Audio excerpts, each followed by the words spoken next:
वारीचा अनुभव सांगू. वारी ब्रह्मरस घेऊन तेने पिला.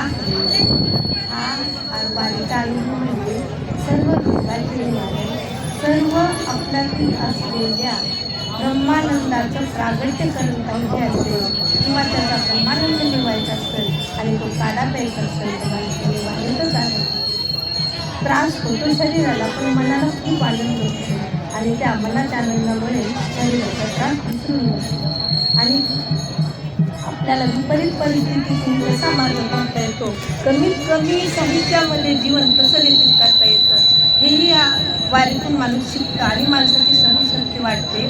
आणि त्यामुळे आपल्याला ह्या जे 15 दिवसात अनुभवलेलं आहे त्याचं जीवनभर आपल्याला एवढा फायदा होतो की प्रत्येक गोष्ट म्हणजे असं वाटत नाही की त्याचा बाऊ करता येते, आपल्याला ॲडजस्ट करता येतं की हा कोर्स असा कुठेही मिळणार नाही, असा हा कोर्स आहे आणि तो प्रत्येकाने अनुभवालाच पाहिजे असं मला वाटतं. आणि यामध्ये कसं उगीच संताची पायी जाऊन बसावी.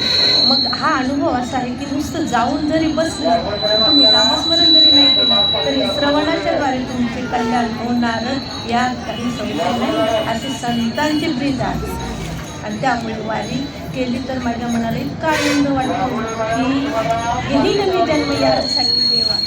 आणि चरणसेवा पांडुरंगा आणि त्या पांडुरंगाच्या परमकृपेमुळे मला ही वारी धरली. त्यामुळे मी ईश्वराची मानील तेवढे एवढे उपकार आहेत की मी त्यांच्या शब्दाचंही वर्णन करत शकत नाही, कारण माझी कोणी पात्रता पण नाही. पण भगवंताच्या परमकृपेने मला जो हा वारीचा लाभ मिळाला आणि माझ्या सोबत ज्या आहेत माझ्या सख्या, त्या पण खूप चांगल्या भेटल्या. ही ईश्वराचीच तरतूद आहे. त्यामुळे मी ईश्वराचे खूप खूप धन्यवाद.